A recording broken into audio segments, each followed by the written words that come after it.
Depuis 11 ans maintenant, l'usine Nouvelle et Industrie et Technologie, les deux médias de l'industrie et de l'innovation, organisent le trophée des ingénieurs de l'année. L'idée, c'est de récompenser des parcours remarquables d'ingénieurs, de montrer qu'il est possible de faire des carrières d'entrepreneurs, de mener des projets industriels au sein de grands groupes, dans des PME, dans des ETI, dans toutes sortes et tout type d'organisations, et de révéler en fait au grand public et à toute une communauté il y a des parcours remarquables, des belles carrières d'ingénieurs à réaliser. L'UTC participe depuis de nombreuses années à ce prix de l'ingénieur de l'année, en partenariat avec l'usine Nouvelle et Industrie et Technologie. Déjà parce que nous formons des ingénieurs et que nous considérons que les ingénieurs ont un rôle majeur à jouer dans la construction du monde de demain. C'est une première raison. Nous formons des ingénieurs, nous formons 700 ingénieurs par an.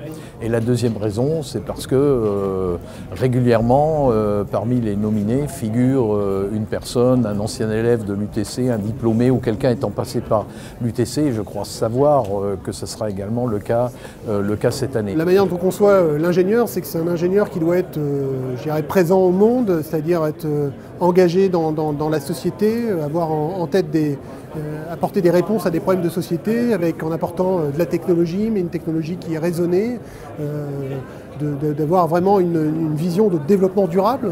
Souvent quand on parle de développement durable, on pense qu'environnement, mais nous ce qu'on y voit, c'est aussi une dimension sociétale pour que les projets industriels, des projets technologiques soient acceptés. J'ai été primée pour un projet de caméra pour les pompiers. Donc on a fait beaucoup de recherches ethnographiques, on a été sur le terrain, on a rencontré les pompiers pour comprendre leurs problèmes, leurs besoins. Et avec des prototypes rapides, on a fait plusieurs itérations pour arriver au concept final. C'est une caméra qui peut s'utiliser dans 3 positions différentes, donc soit sur le casque pour progresser les mains libres, parce que les pompiers ont déjà beaucoup d'équipements avec eux et du coup ils ont besoin de leurs mains quand ils progressent. Ils peuvent utiliser la caméra à la main pour scanner l'environnement et enfin quand ils n'ont pas besoin de l'utiliser, ils peuvent la poser sur l'épaule de façon à ne pas avoir de poids mort sur la tête. Grâce à l'UTC, j'ai eu de bonnes bases à la fois en mécanique et en design industriel.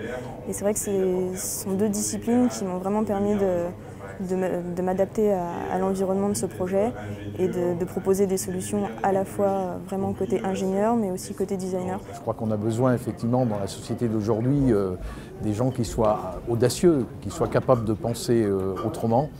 La coopération qui est également une valeur très importante dans le monde coopératif et contributif dans lequel on vit, l'humanisme. Nous formons des ingénieurs humanistes, c'est-à-dire capables également de penser la technologie, la créativité. Nous avons besoin de former des ingénieurs et des scientifiques de plus en plus créatifs.